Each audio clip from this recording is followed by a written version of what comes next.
Hello viewers, আজকে দুজনে মিলে প্ল্যানিং করেছি মার্কেটে যাব। তো মার্কেটে কি কি কেনাকাটা করবো আজকে আপনাদের দেখাবো। তো লেটস গো।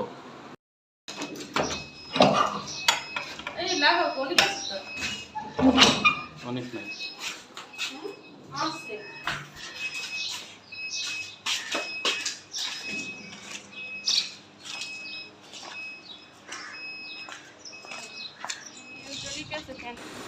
প্রথমেই বলে নিচ্ছি, আমি একজন নতুন ব্লগার। তো আপনারা যদি আমাদের নতুন অবস্থা যদি আমাকে সাপোর্ট করেন তাহলে আশা করি ভালো ভালো ভিডিও দেওয়ার চেষ্টা করব। তো আমরা শুরুতেই যাচ্ছি তালতলা মার্কেটে, যেখানে খুব কম রেটের ভিতরে, কম বাজেটের ভিতরে ভালো ভালো পোশাক পাওয়া যায়। ছোট বাচ্চা থেকে শুরু করে বড়দের জন্য চিপ রেটের ভিতরে আপনারা খুব কম রিজনেবল প্রাইসের ভিতরে ড্রেস পাবেন। তো শুরুতে দেখেন আমরা তালতলা মার্কেটে চলে এসেছি।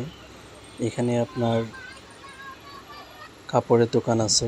কাপড়ের দোকানে আপনি 3 পিস থেকে শুরু করে বোরকা, শাড়ি আর অনেক কিছু আছে, যেটা আপনি এখানে খুব কম রেটের ভিতরে পেয়ে যাবেন আশা করি। দেখতেই পাচ্ছেন ভিডিওতে। আমরা এগিয়ে যাচ্ছি।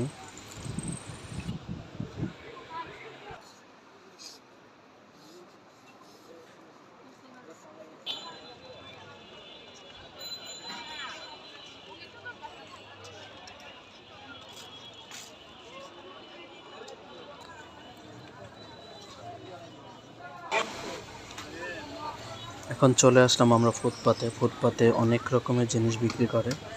এখানে আপনার খুব সুন্দর সুন্দর জিনিস, যেগুলো দেখলে আপনি খুবই পছন্দ হবে। জুতার দোকানে চলে আসলাম। জুতার দোকানে এসে দেখি জুতাতে খুব অল্প টাকার ভিতরে জুতা পাওয়া যাচ্ছে। যেমন 200 টাকা থেকে শুরু করে 200 টাকা, 250 টাকা, 300 টাকা। তো আমরা চিন্তা করলাম এক জোড়া জুতা কিনি। জুতা কেনার আগে আপনাদের কিছু জুতার ছবি দেখিয়ে নিই। যদি আপনাদের এখানে কোনোটা পছন্দ হয় তাহলে তালতলা মার্কেটে সরাসরি চলে আসবেন। খিলগাঁও তালতলা মার্কেট। এখানে কম বাজেটের মধ্যেই পেয়ে যাবেন সব কিছু। এই যে আমরা এই জুতাটা কিনেছি 300 টাকার ভিতরে। দেখতেই পাচ্ছেন হরেক রকমের জুতা আছে এখানে। বোরকার দোকানে চলে এসেছে এখন। বোরকা অনেক রকমের কালারের বোরকা আছে, যা আপনারা দেখলে পছন্দ হবে। এখানে 1000 থেকে 1200 টাকা, 1500 টাকার ভিতরে পেয়ে যাবেন। জি, থ্যাংক